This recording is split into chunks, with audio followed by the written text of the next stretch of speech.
From Wakefield, it's the Nolan Current Night Show. Why you join Nolan as guest this week, Ibn Bakari to the show. And now, ladies and gentlemen, here's Nolan. And welcome back, ladies and gentlemen, to another edition of the show. Joining me this week is another big-time guest as we creep closer to the 100th milestone episode.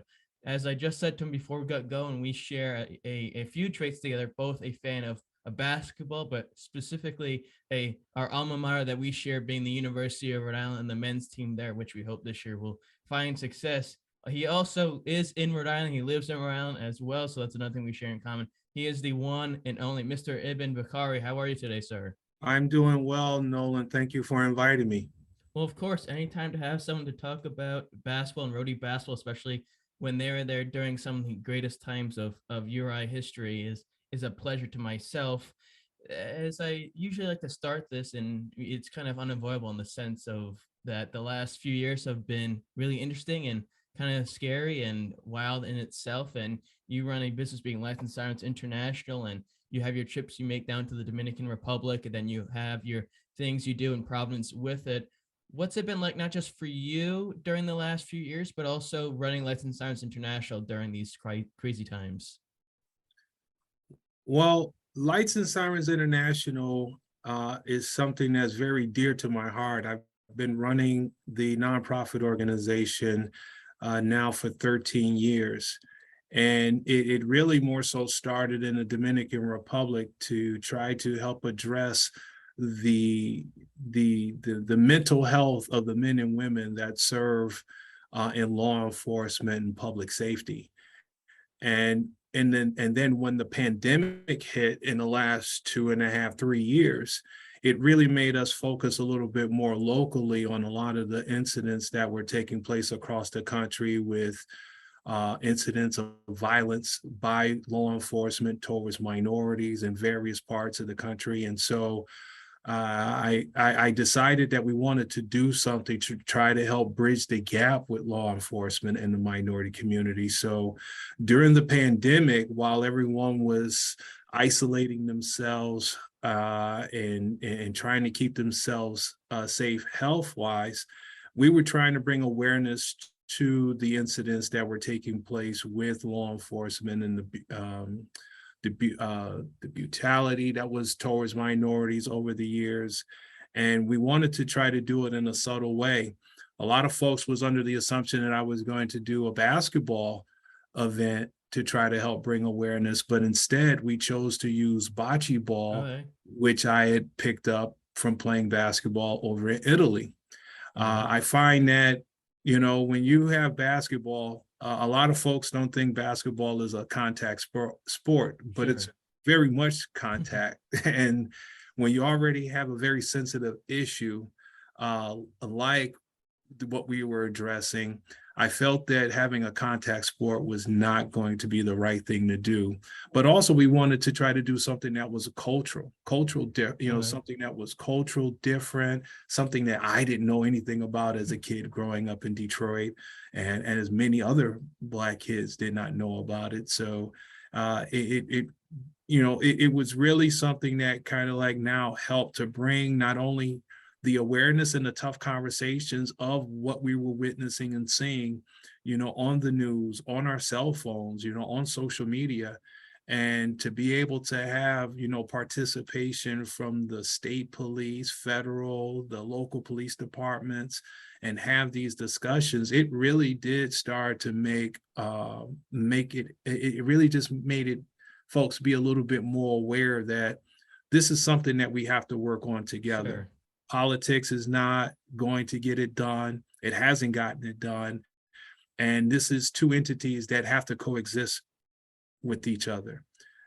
So the pandemic really just kind of like helped us to focus a little bit more on addressing a lot of the social issues that we have been seeing and bringing awareness to it. And so we've been having some really good success with that. Well, although that's the stuff you just had been talking about, what you're addressing and the things you're trying to change about society, although that was present prior to the pandemic, to give you the opportunity during this pandemic to really refine what you're doing, what you're working on, to really figure out what you want to be doing is maybe one thing you can take away positively from all the sadness and despair from the pandemic. On another note, you mentioned, I sort of want to turn more to a more positive note instead of the pandemic, all of talking about it. But growing up in Detroit, it's a big mecca of sports and just society in general here in the United States. And the Detroit Pistons, the Tigers, the Lions, so on and so forth. For you as a kid, what was your relationship like with basketball, not only in terms of playing it just as a child, but in terms of possibly doing it as a career or past, high school? Well, for me, basketball was something that came along later on in life for me. I actually liked baseball better, started out with baseball and swimming versus basketball. And it wasn't until, just dealing with a lot of different issues with, having a single mother raising two kids, being in an urban environment like Detroit. At that time growing up, Detroit was like the number one murder capital in the world. And, there was gun violence in the middle schools, elementary schools. And, so for me, it was, basketball really kind of like became an outlet later on as I was, I approached like 12, 13 years old. And then, having the Detroit Pistons and the bad boy period, especially like in the, that was like that 88, 89 and 90 year where they finally was able to get that monkey off that back and beat the Celtics and then go on and go up against another Giants, the Lakers, and to prevail, and then to do it like, back to back, just really just like brought like this real big spirit, to just being a Detroiter. And then, so for me, basketball really just started to become more and more healthier for me, for my health and wellness. Seeing the possibilities of me being able to go to school and further my education, to be able to play on the collegiate level. AAU was not that big at that time. It was really just getting started. So we were going to a lot of like the basketball camps that was like in Indiana and Pennsylvania, some of the camps that were being held at some of the universities that were in town. So those were outlets. And then of course you went and played pickup basketball at the local parks. And you had to come with your strong five, because if not, you had to sit until the rotation came back around for you to play. So, basketball has always been like this piece in my life that has helped give me, substance, has given me guidance, has given me discipline. And that's one of the things that, I'm happy to see that it's being taught at such a young age, where it was something I ended up having to learn later on. Well, you mentioned the Detroit Pistons and the bad boy teams of Isaiah Thomas and Dennis Rodman and several other athletes from the team. Compared to maybe when you were younger watching them, what did you take away from that in terms of your own game, but also by the time you got to high school and then college? What did they teach you? So I was actually, for me, we were in somewhat of a privileged position, because our high school basketball was one of the top programs in the country. And so because of the discipline that our high school coach, Perry Watson, instilled in us, he wasn't just teaching us basketball, he was teaching us the game of life. And so that was something that then became applied to our practices, our games. We were a very defensive minded team. It was like our defense created our offense, and we would press you, 40 minutes. And so the Pistons was a hard, gritty grind, like, that East Coast basketball was just always tough. You had your Knicks that you had to go up against, that was just, just as tough. You had your Indiana Pacers that was tough. So you had these tough teams. So that as a kid, I started mimicking myself, like, looking at like the Dennis Rodmans, the John Sallies that was on the team, because again, trying to put myself in the category of Isaiah Thomas. I was like, I'm already 6'6", but because Magic was from Michigan and played at Michigan State, he was another person that I found myself mimicking myself and, being the big man that was not the traditional big guy that only played the 5, but actually was playing the point guard position. So looking at the Pistons, they definitely was a great influence. In fact, because of the success of our high school program, I had the luxury of actually meeting members of the Detroit Pistons team. I even asked John Sally, like, hey, John, what made you choose to go to Georgia Tech? And he said, listen, out of all of the schools that were writing, that was sending letters to me, Georgia Tech was the only school that was actually handwriting their letters to me. And so because of that, it was like somebody on the other end had to take time to write that letter, which was his head coach, to express how much he was interested in. And that was what helped him to make the decision to go to Georgia Tech. And so with me having 80 plus schools that was recruiting me, I took what he said and like, all right, well, let me look at the written letters. But then I was like, well, wait a minute. I need to also look at the fact that I am a Black kid that lives in a predominantly Black environment, and I need to know how to function in white society. That means I need to go to a white institution. However, the white institutions that I had coming after me, they were big schools. They were schools that were like 30, 40, 60,000, population. And for me, I just was not learning that way. I needed to be in a little bit more smaller environment. So when Rhode Island came along, there was one of my former high school teammates that went to URI the year before I ended up arriving at URI, named Carlton King. And so he came and said, hey, listen, Al Skinner is really interested in you. And Al Skinner happened to play for the Detroit Pistons before he had retired.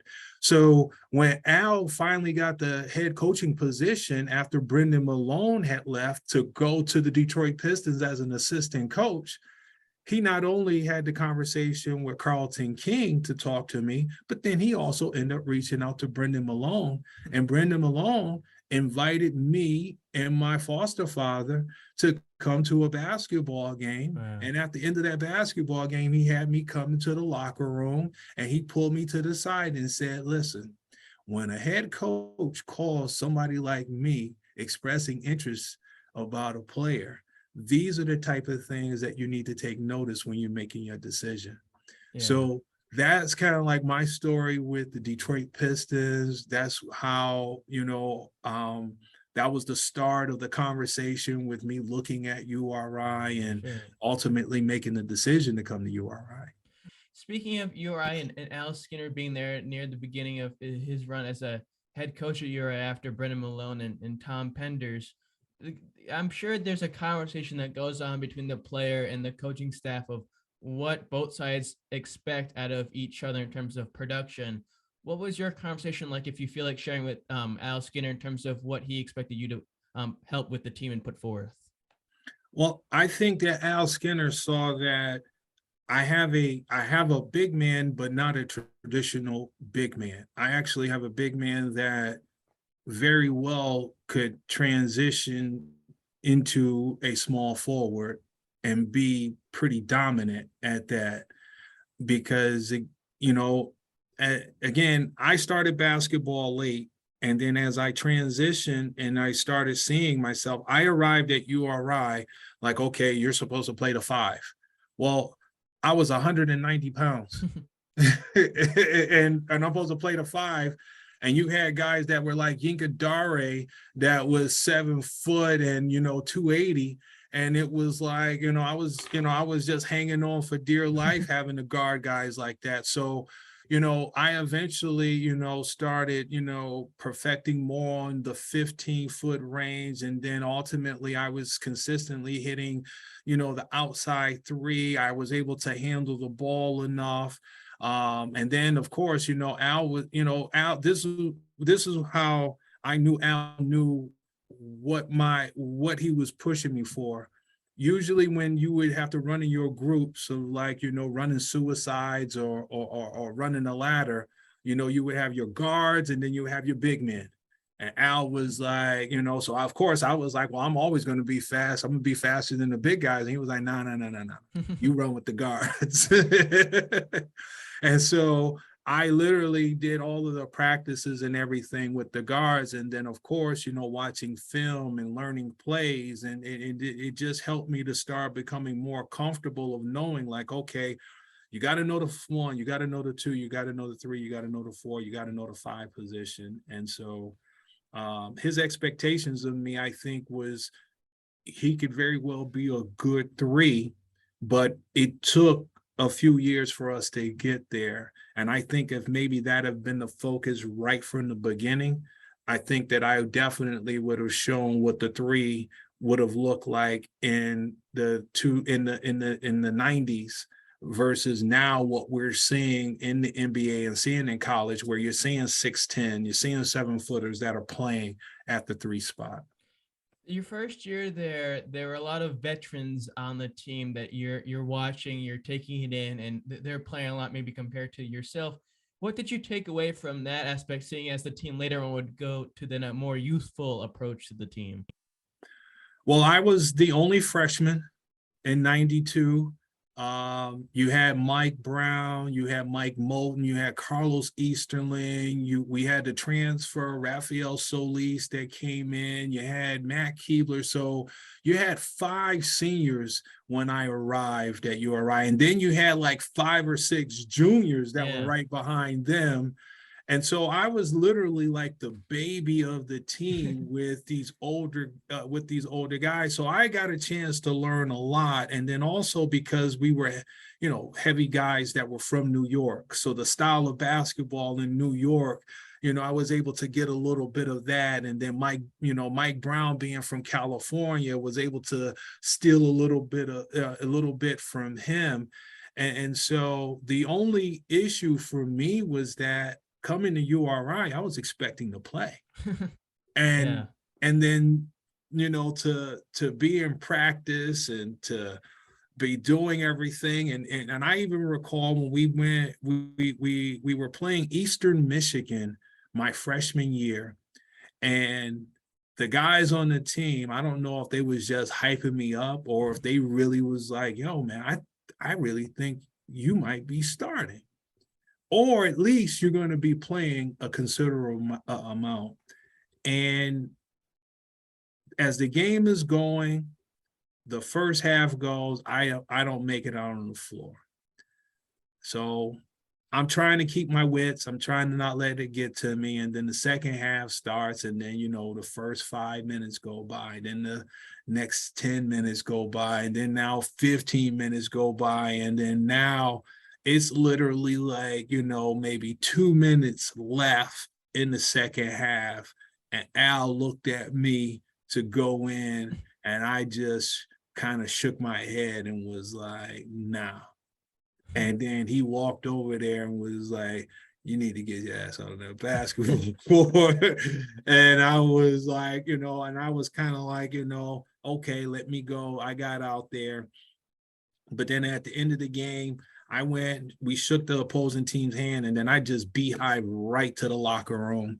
And then my foster father came after me, and he was like, hey, listen, don't let this get to you. This is a part of the process. And it was like, nah, that was not what we discussed at the dinner table when we were getting recruited. It was like, I'm supposed to be playing. And then, of course, to come home and have family and friends and in the stands, and then not to get no burn, it really just messed with my emotions. Well, and I think, and that's why I marvel so much at the teams that you played on with at URI and those prior to you, the Tom Garrett teams and so on and so forth, is that everyone on the team, regardless of their minutes that they were getting, played a vital role in the team. And they understood that if they played together, that they're going to dominate the heck out of other teams. Whereas you see nowadays, specifically at URI, you see a lot of players across the country even leave super early because they're not getting the time that they think they should be getting or what they deserve to get. and it ruins the makeup of the team.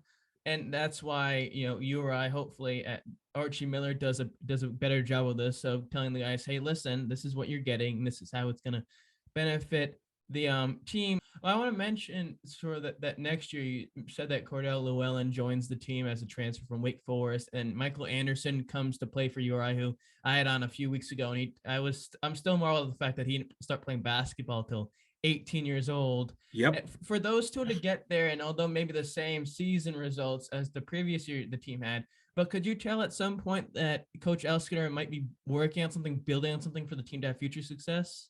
He absolutely was, because now we had a 7-footer. Now we had like a real, a center.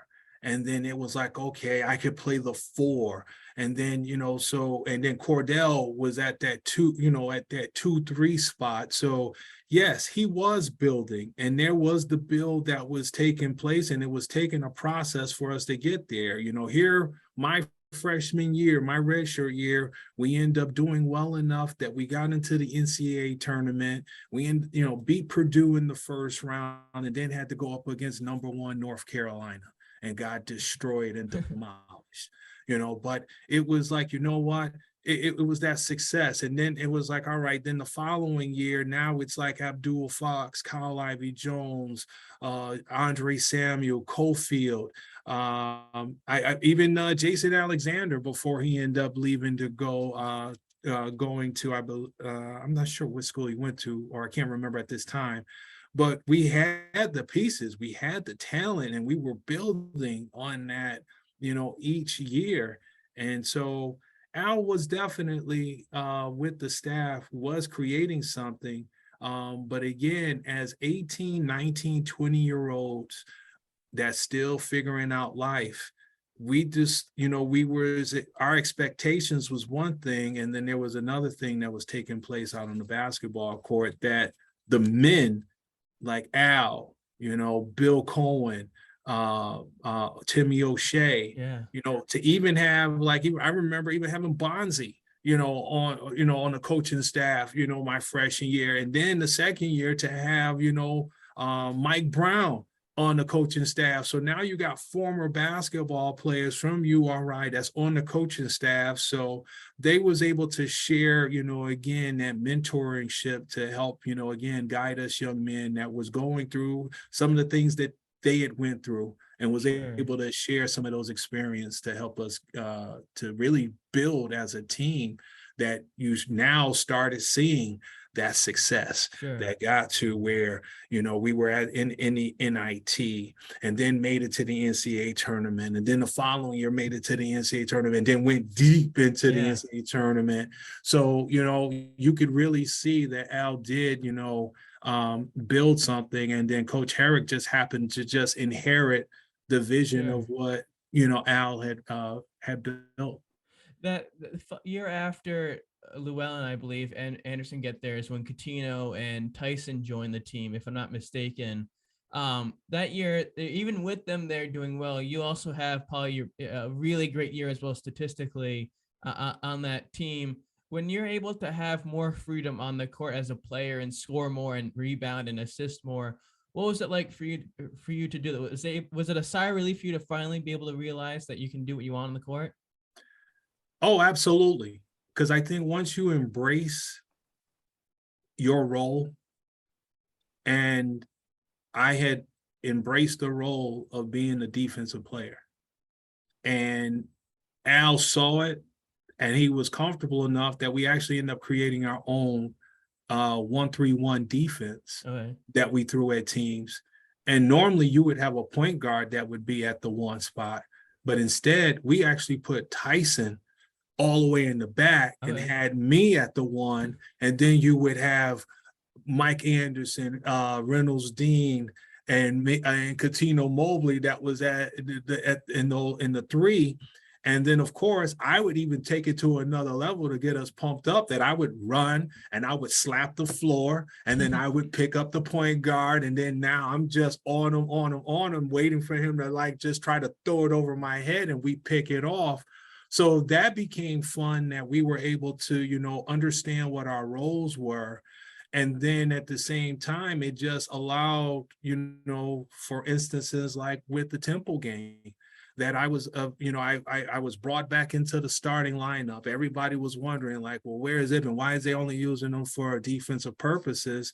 And the very first game to come back into the starting lineup and to light it up against Temple and have one of the, as they say, one of the URI's better games in Keeney Gymnasium. Like, that place was rocking. Like, it was like, the coach was yelling, cursing. It was just mayhem. And you never see a game where Temple is in the 80s. And we basically end up pushing the Temple up on them. And so we realized, like, we don't want to play their game. We need them to play our game and get the pace up, and took them out of their comfort zone of being in the 50s, where you get them in the 70s and the 80s. Now you start, now you can have some success in actually beating them. Well, speaking, and I mentioned this at the beginning, how you guys went from an older team, Kyle Ivey Jones, Abdul Fox, and so on and so forth, to then a younger team, but then the team that now has been together for a few years. They have that chemistry. At what point do you remember when that started to happen, when maybe Coutinho and Tyson first got there, and then it built up? Do you remember a moment where there was all that chemistry and then now you're starting to find that success? Do you remember a moment where you first remember that? I believe it was the 95, 96 year that we end up going into the NIT. All right. And even though we fell short in that, we walked into the next year we were healthy. Coutinho was healthy, because Coutinho had came off of, injury. And so we had a healthy team. We had David Arababu from Germany. We had John Bennett from Texas. We had, Antonio. We had Mike Anderson. We had the Tysons. We had Preston. So, now it was, and I also felt like I was a part of that, because now I was the mentor. I was the guy that was like, okay, like, they're coming on their visit, and now having the conversation with them and talking about why this would be a good opportunity and fit. You guys are going to be able to help now build on what we were doing. And that's one of the things I have to say that the coaching staff did a good job, is that they gave, like, a Cordell Llewellyn and myself the opportunity to be the host of the players that they were recruiting, and was able to talk to them. And of course, they end up signing and they came. And so we had established that relationship. Similar to me, when I was a senior in high school at Detroit Southwestern, I remember sneaking off down to Ohio to see URI play in a Christmas tournament. And me and my brother actually end up, slept on the hotel floor with Kyle Ivey Jones and Abdul Fox. Because, again, wanted to just build that rapport and that relationship with these guys, that I was like, hey, listen, I'm gonna make the decision to go to URI, so I need to start, like, now having a little bit more rapport with them. And that's the same thing that ended up happening with the Coutinhos and the Tysons and the Reynolds Deans. And so I think that all kind of makes the full circle of seeing how good we became as, we were going through those battles. I actually, it was when we went to Italy. We actually had an international trip that summer, and that was when I saw just how good we could be as a team, because we went over there and we were playing against professionals and we were holding our own. And that was when I really felt that we were also good. Well, and that's, as I already had mentioned, I'll repeat it again, is that when you see that, that's what makes a fan enjoy the game, to see a team, embrace the tough times, but then go through the good times with still a positive attitude and say, we still thought that, we're better than them and we're going to show it to them. And you see that with the roster, how everyone just worked together and really did that. You mentioned sort of the blowout loss against UNC in the playoffs. Then now, as an upperclassman, as a senior, how did you deal with getting your team's name called in the NCAA tournament, and what that happened to be as an upperclassman for that team? Well, I think that we obviously, having that national television game against Temple was a big factor. We actually had some really good wins. And then we also, I think we end up going like, was it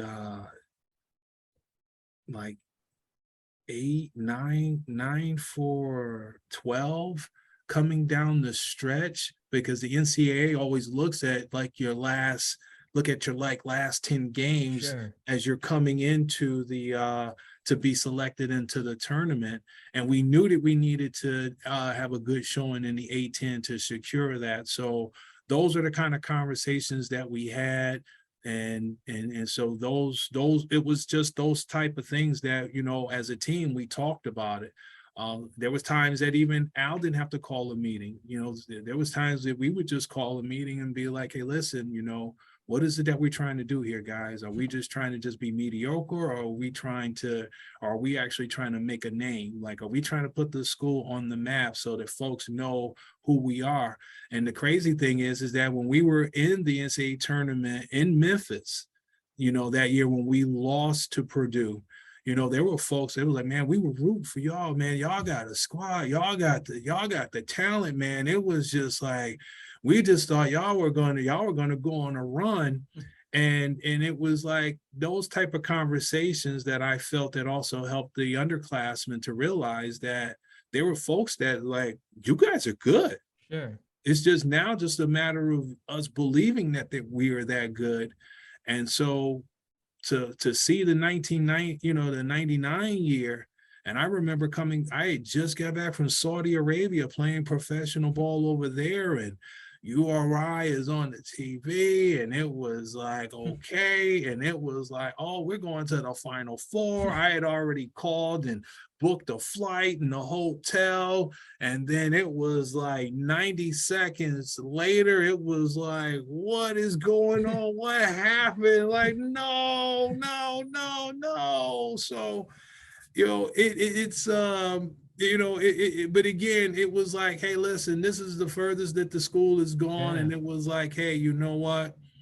As much as we wanted to be in the Final Four, it just wasn't in the cards, but it was a hell of a run. And it was just great to see that class to be able to do and to take it further than how it was for me and Mike Anderson and Chad Thomas's senior year. Sure. Well, and when I had Michael Anderson, I asked him about that NCAA tournament run before losing to Purdue. Your confidence level, and not just as yourself being able to help produce for the team, but also the team's confidence heading into the NCAA tournament your final senior year. I think that we definitely had the confidence, and it was more so just we needed to get that first win in the NCAA tournament for that confidence to like now go to the next level. And because we fell short of that, even though we were very close in achieving it, it was just that we did not get there. Because if we would have got to that second game, and it would have been against Arizona, who was a number 1 seed, because it seems like we always was getting that 8 or 9 seed in the NCAA tournament. And if you win your first game, you got to go up against a number 1. And that was one of the things that I really think that helped with Tyson and Coutinho and that group to be able to end up knocking off Kansas. Yeah. You mentioned Temple a lot, and now, although Temple is no longer in the A10 conference, URI has a long history of playing, obviously PC. They'll be back at the Ryan Center this winter, I believe December 4th or whatever it may be. December 3rd. December 3rd, a long history of playing PC home, away, Temple, UMass. But then also when you were there, you played Minnesota a whole lot. When you were playing in college, what was it like as a player to go against PC, UMass, Temple, but then also not just to play them, but then to beat them both home or away? Well, I have to say, having a the number one team in the country as UMass was, that was a battle, and we played them twice. We played them at home, and we played them, on the road, and they had just got their new arena. So here you're walking in, they got this brand spanking new arena. The fans were into it. Like they had the pay, the students were behind our bench with the papers and, acting, they just did all kind of like psychological things that just kind of like would jar you a little bit. But then once you got out there on that basketball court and you played, and we really, I felt that we gave our best shot to like, PC. Like I know we at least we were 50%, with PC, where they didn't just shut it. We didn't get shut out like 4 years in a row. It was like 1 year we win, then they come back and win, and this win or that win. And I feel that also, which was a factor for us, is that our biggest games that we had to play in Providence at the convention center, instead of playing on campus. Like, when, it's your home game, but it's not your home court because that's not where you play your games on a consistent basis. And I feel that if we'd have had those teams in Keeney Gymnasium, I think that now they would have had to not only deal with the Rhody Rams that was on the basketball court, but they had to deal with the URI Rhody Rams that was in the stands, and also there was folks even hanging off the rafters in a lot of cases in Keeney Gymnasium, which made it was like you could feel that floor like thumping. So playing against those teams was great. It was it was even greater when you could get a win with some of the teams, especially like the PC, because that was Al used to always say, he was like, we don't lose to Brown. Like any school, we don't lose to Brown. And then that year we end up losing to Brown, and it was just like, didn't I tell y'all we don't lose to Brown? And it was like, it was just like one of those things, like we was not supposed to lose to them. Like there were times that we would look at our basketball schedule, and some of us would be like, all right, that's a win, that's a win, that one's a win, that one's a win. And then they're like, this one's gonna be a little tough right here, this one's gonna be tough. And so that was the things that we would do, because it was like, all right, we know we can beat them. Because it was just like, we just got the personnel. Now this one, they almost as good as us, or they might even have might be even a little bit better. So that one, we really gonna have to make sure that we're on, we're not doing our, we ain't call, we're not coughing the ball up and turning it over, and we got to make it hard for them. But yeah, it was always exciting playing the big teams.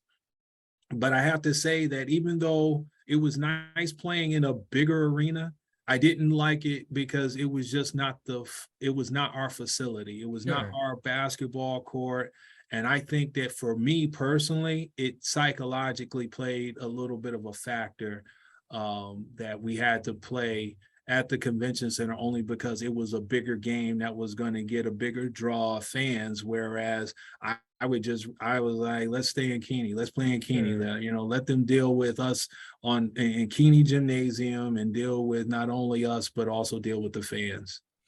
Well, and I look at it nowadays with the team, and I remember this past season when you and I played PC at PC, it was close for a bit, and then it just trailed away near the end. What do you hope Archie Miller brings to this program, but also the players realize about the importance of some of these games against the PC or UMass or other games that were big years ago for the school? Well, I have yet to have the opportunity to meet Archie Miller, but I know that I will be meeting him because I am actively a board member on the athletic advisory board at URI. But the one thing that I would say about Archie Miller is that Archie Miller is familiar with the A10. Yeah. He's had success in the A10 before he left to take a job in the Big Ten. And even though he didn't maybe have great success in the Big Ten, I think that there are lessons as a coach that he learned in the Big Ten that he will be able to bring back to the Atlantic 10 where he had success and build on that. This portal thing is something that just boggles me and throws me off, because again, that's not where I came from. Sure. And so this transferring and this, that, and the other, it really just kind of like, well, how are you going to be cohesive if you got moving parts that are moving out of the cog. And so it's hard to say what the expectation is for him. I say this, there's only room to go up from here. Sure. It's his first year. He's going to, I believe he's going to do his best diligence to put the best product out there on the court. Sure. Now it's just going to be up to the student athletes to execute what he is teaching them. And so I'm excited. I think every year we get excited as Sure. alum and also as former players. I just hope that this year won't be like some of the years in the past that was hard to watch. Sure. The games. Yeah. Which was tough when you're up considerably at the end of the game and then it just falls apart like I don't a bad donut or whatever it may be. Also though, you see in college sports where fans, more though the fair weather fans, they complain about, oh, they're not doing too well right now, or they suck, or whatever it is. Or then you see even in other sports where coaches are gone relatively quickly because it's more of a results now oriented world. How important is this first season, not just for the team, but for fans and the whole URI community in whole? Well, I think that this could I'm always optimistic. Sure. But one of the things that I have recognized is that, and I even think that it happened at PC up until recently, we need to continue to secure the coaches to be able to have long-standing success. Okay. And I look at URI, I look at when there was success, and then I look at when folks end up going on to bigger and better. And then we have to now go back. Now we have to go to the rebuild process. Sure. And I think that has been URI's Achilles heel, is that we have been continuously rebuilding. Yeah. Whereas if you look, as an example, you look at PC and you look at Ed Cooley. Well, Ed Cooley have now just done an additional extension. And with the success that he has had, that is like now motivation for him, the alumni. I mean, you see and feel, even when you're in Providence around, PC alumni, there's a pride that they have. And Sure. Yes, URI has a pride too. But when you have that success, like they have been having, like year in, year out, and then there's even years when they're not even thinking that they're going to do well and they still turn around Yeah. and do well. So I'm hoping that this legacy that Archie Miller is setting for URI is going to be one that can be lasting. However, I know that this is a business. Yes. And so because it's a business, there is these decisions that are made because folks got to make the bbest decision for them and their family. And it's not always on the school. And one thing that I'm going to reiterate is Al Skinner had preached and said, listen, the university needs to embrace its players because coaches come and go, but players are forever with the institution. And so I think as the alumni out there continue to embrace the players that come to the institution and that play for the institution, that are ambassadors for the institution, they really do need to embrace them and help them as they're transitioning from leaving their families, coming to like URI is a traditional college. Like Kingston is country as you're going to get, and that's the only thing that's in Kingston, URI. So the university in its affiliates and its alumni staff, even the faculty, embrace these young men and women that make the commitment to come to these institutions because they are going to be forever associated with the institution. Exactly. Now, being that you're around a lot of great players, being one yourself, you've seen what it takes to find success and have success and withhold it. And you're not someone who's just joining the conversation, but there always is the conversation. You see at other institutions, colleges, and what have you. You look up and you see numbers or names or whatever it may be next to the Elite Eight banners, Sweet 16s. Being of what where you came from at URI, besides maybe the top known players, Silk Owens, Tommy Garricks, and Tyson Wheelers and Katina Mobley's, three numbers or three players whose name or jerseys you think should be retired at some point. So this conversation has been looming, coming up. This conversation I brought up, to Thor, the athletic director, from our last advisory board meeting back in May of this year. And he said that that they are going to be making, they're going to be changing that.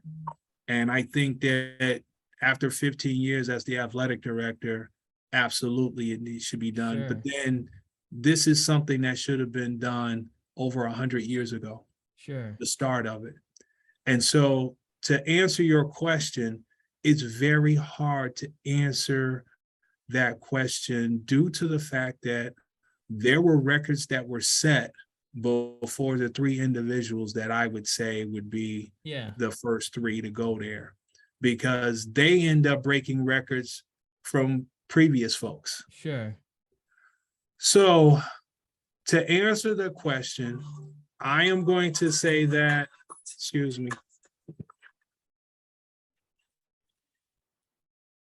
I'm going to say that my selection for the first three that should be in the Ryan Center would be Sly Williams. Okay, yeah. Silk Owens. And then I have to go with Tyson Wheeler. Okay. The reason why I would say that is, Sly has been, for me and others, Sly, has been like this myth and legend. And, to hear the story that, he was, supposed to be at PC and wound up at URI and actually having the pleasure of like meeting and talking to Sly on several occasions and hearing his own stories and his experience at URI. And I think with him, he really just kind of like helped to set the bar, for a Black kid to go to an all-white institution to want to attend the University of Rhode Island. Silk Owens, again, had the opportunity to meet Silk, saw Silk play. Hell, at the time, I was a fan of the Syracuse Orangemen because of Derek Coleman. DC was from Detroit, and so to see URI to beat them, in the NCAA tournament was just like a blow. And then not to realize that this was going to be one of the schools that I would actually go to later on, but just to see him play, and then the bar that he has set, like he is like in the top, he's like in the top two in categories at URI, from scoring to assists to steals.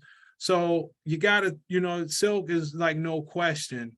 And then, and it's not a bias. Sure. But Tyson Wheeler, I would say, is the third, only because, again, he's like in the top three in three of the categories at the institution. He's also had success where he's been in the NIT, he's been in the NCAA tournament in his 4-year career.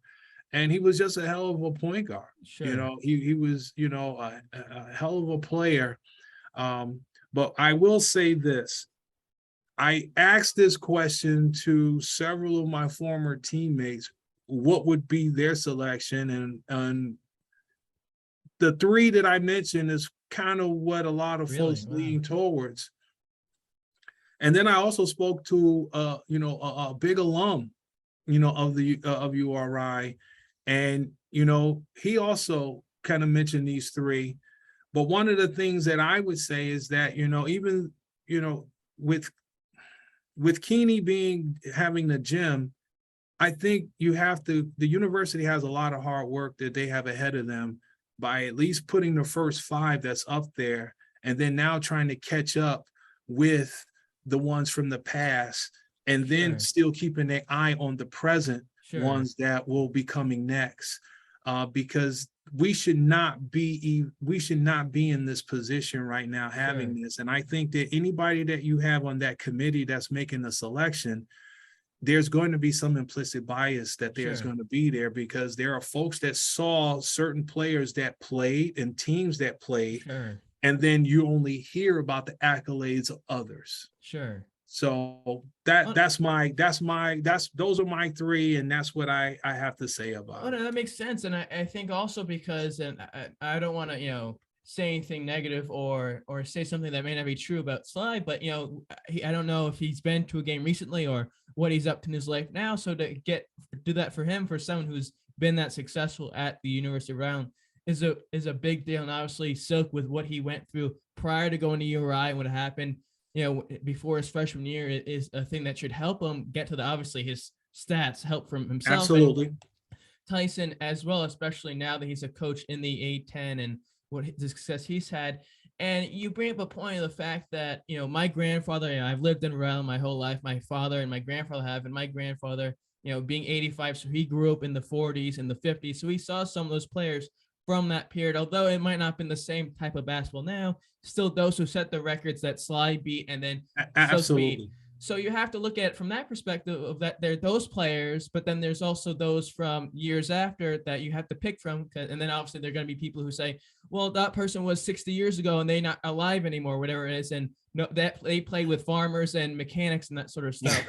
So it's hard to think though, but also I agree with you in the sense of, and I'm sure you have more to say about it, so I won't delve as too much so you don't get in trouble, but there's a certain aspect where there's a fan aspect where you have to think about that, but also, giving respect to those who set the standard for those to beat it 3 times over and that aspect. So it's a hard thing, but there should be something up there besides former president and former Robert Carruthers and Mrs. Washington, former assistant coach or player for the women's team, and Frank Keeney, which, in itself, those are 3 great people, but there's space to grow, and hopefully there's some stuff to do because due time is coming for that. Before we end here, and again, thank you for taking the time to do this, I want to talk again briefly about Lights and Sirens International.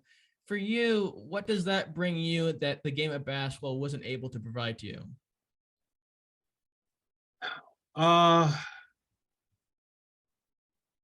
There was this defining moment in my life, and this would have been my junior year in high school. And there was myself and 3 other of my high school teammates. And one of them happens to be a member of the Fab Five, played in the NBA, and now is one of the top anchors in the NBA announcers in ESPN, which is Jalen Rose. All right. There was a time when we went to go play basketball, and it was actually at the PAL League, which was the Police Athletic League. So we had started establishing a rapport and relationship with law enforcement. And after we had our workout at the PAL League, being young, we did one of our drive-bys to over one of the more popular spots in Detroit, was on Belle Isle. And as we drove through, you had the folks hanging out, the cars, this, that, and the other, and it was just great. And we didn't stop or hang out. We just drove through. And then as we were making our way across the bridge and we get onto the main road, we end up having a cop car that pulled us over. And not only was the car pulled over, guns were drawn. And they had us clear out of the vehicle, patted us down, this, that, and the other. And then they realized once they had checked our bags that they was like, y'all basketball players. And it was like, we pulled y'all over because there's suspects that's driving around in a red vehicle, and there was shots fired out of the vehicle. Now, one of the defining parts of this was that these officers happened to be Black, and they did not overreact because of the color of our skin. We were compliant. We did everything we needed to do. They realized that, okay, you guys are ball players. Y'all need to get out of this area ASAP. And so that has stayed with me. And then as I look at, and then to go into law enforcement myself and end up getting out of it because I just didn't like what I was seeing. I felt like I needed to do something. I see that our country is failing in a lot of ways. We're becoming very lazy. We're not hard workers like we once were before, because now everything that we have is becoming more automated. And so with that, I have seen like this conflict with law enforcement and the community have just been back and forth. And then I was like, well, what's the cause of this? And so what Lights and Sirens International really is taught me and is brought to a head for us to teach everyone is that we all have to be accountable for our actions. And I think that we are now living in a society where the finger is being pointed outward versus being pointed inward and saying, what did you contribute to the escalation of this situation? I think that our egos probably is the number one thing that humans have that becomes that collide that happens is our egos. And so we talk about ego. We talk about how do you keep your ego down? You've asked me the question of how do you guys go through the selection process? How do you go through, building this team to become teammates? Well, we had to put our egos to a side in order for us to be able to play as a group, as 5 players. It ain't just one player that's good on the team. You need the 5. Jordan he was great, but he also had a supporting cast that helped him be even greater. So Lights and Sirens, it looks at the fact that you have individuals that are tasked with that's tasked with enforcing the laws of the land. And I think that we are all guilty in some form or fashion of violating them laws. Now, does that mean that one is supposed to lose their life because they violate one of the laws, the many laws that they're tasked with doing? No. And I would even go as further to say that not all law enforcement are bad, just like not all Black people are bad, just like not all white people are bad. I'm like, there's these implicit bias that we all have because the media has a tendency to put more the negative than the positive that is out there. So by you doing your podcast and by Lights and Sirens kind of like taking control of like our own media, it's platforms like this that really help folks to better see and understand the perspectives that are out there versus the being told and the scripts that are being written of how you're supposed to be and what you should be. So I love what we're doing with our nonprofit organization. And if you guys want to find out more about Lights and Sirens International, you can check out our website at lightsandsirens.org. We're on Facebook, we're on Instagram, and we also have our own YouTube channel. Sure. And I'll post those links to those sites on YouTube in the description, and also on elsewhere when I put this out there for people to watch and listen for sure. Before we end here, I want to end with a little game called the One Word Challenge. So in this game, I'll throw out a few names of people, places, or things that have some connection to my guest, and they have to do their best to come up with a word or two that comes to mind, or a sentence that comes to mind when they hear it. So Ibn, are you ready? I guess so. Detroit, Michigan. Bad boys. Kingston, Rhode Island. Rhody Ram. Keeney Jim. You are right, basketball. Al Skinner. Mentor. Success.